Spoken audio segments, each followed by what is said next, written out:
Howdy folks, it's Generalkidd here. How's everyone doing today? So, for today's video, we are going to once again be going back to the Halo 2 beta. So in the previous video where we went back to the Halo 2 beta, I think that was like a few days ago, I showed you guys the Covenant Flamethrower that was cut from the beta and never made into the final game. And, well, for today's video, I'll be showing you guys something more vehicle related, and that is with the Mongoose. So, it's pretty common knowledge that Halo 3 is the first game to have the Mongoose featured in a retail final game.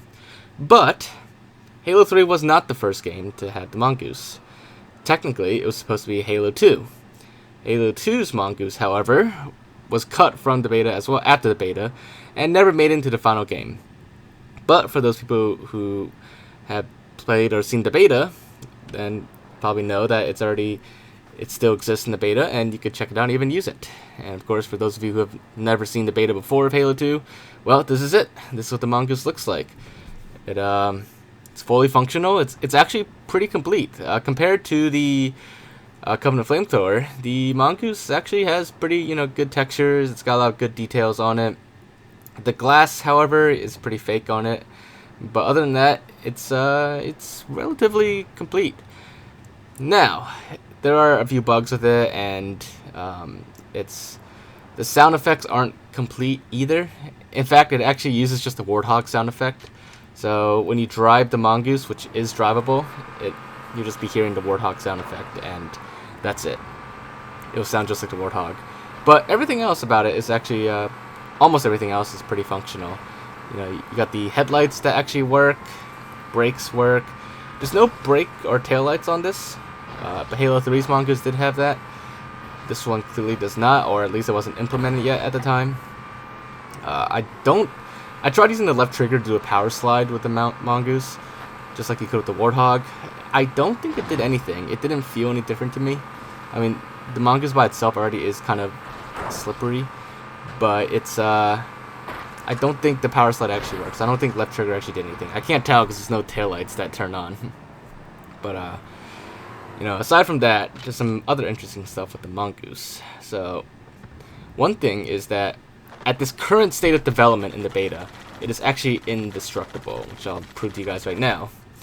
Actually, one interesting, really cool thing about the Halo 2 beta is that the turret on the Warthog, when you fire it, the reticle actually spins really quickly in sync with the chain gun turret, which actually I think is a really cool reticle effect. I really wish they actually kept that in the final game.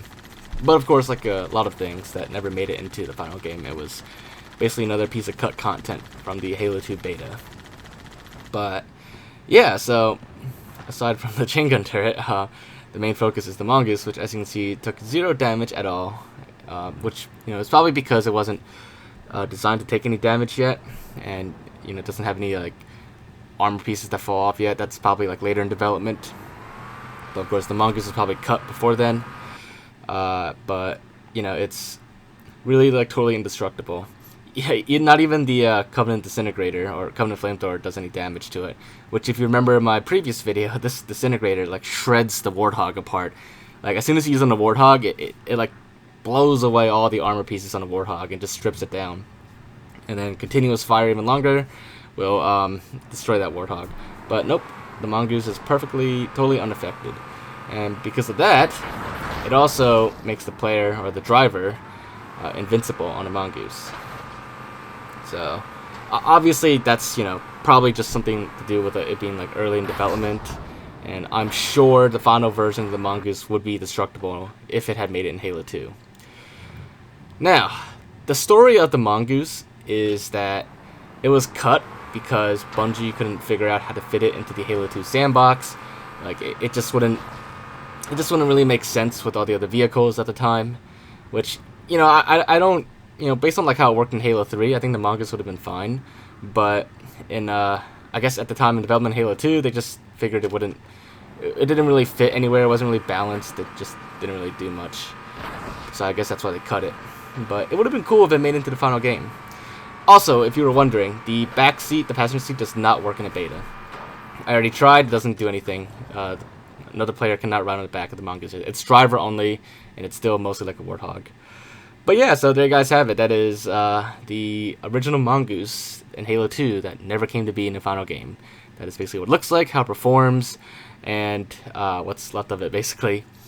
Hopefully you guys did find this video to be interesting. If you did enjoy it, make sure to leave a like, leave thoughts in the comments, anything else you want me to check out or look into, or anything else you want me to investigate, just let me know.